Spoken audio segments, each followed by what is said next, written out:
Internet et les nouvelles technologies ont révolutionné la pratique journalistique. En effet, sans eux, impossible pour Edward Snowden de faire ses révélations.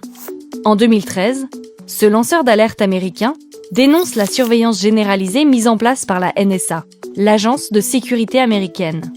Grâce au cryptage qui facilite et sécurise les échanges d'informations, il parvient à prendre contact avec des journalistes qui feront éclater l'affaire.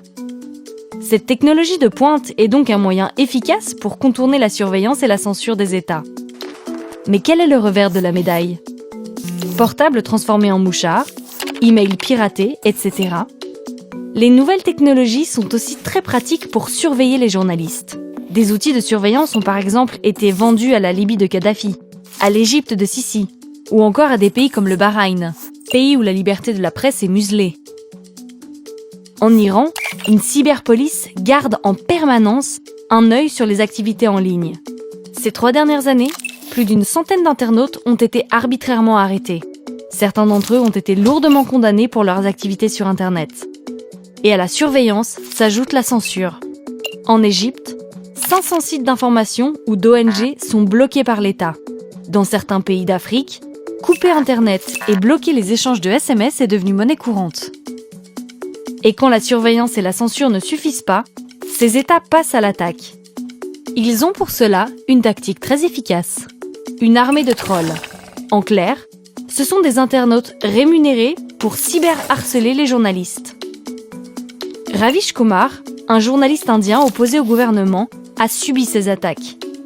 Harcelé par une armée de trolls liés au pouvoir, il reçoit fréquemment des menaces de mort. Il n'est pas le seul. En Occident, des lois tentent d'encadrer ces campagnes de harcèlement. Problème, elles servent d'excuse aux États totalitaires pour justifier la censure. La Chine ou la Russie, par exemple, dénoncent fréquemment les propos de journalistes qu'ils estiment haineux ou faux. Évidemment, tout n'est pas sombre au royaume d'Internet et des nouvelles technologies. Grâce à elles, les journalistes de rédaction du monde entier peuvent coopérer.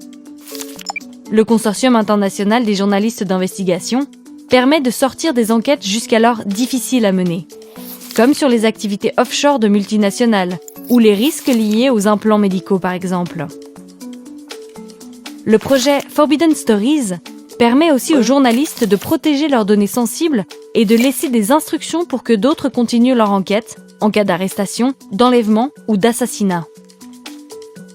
En 2018, 80 journalistes ont été tués. 348 sont actuellement en détention et 60 sont otages.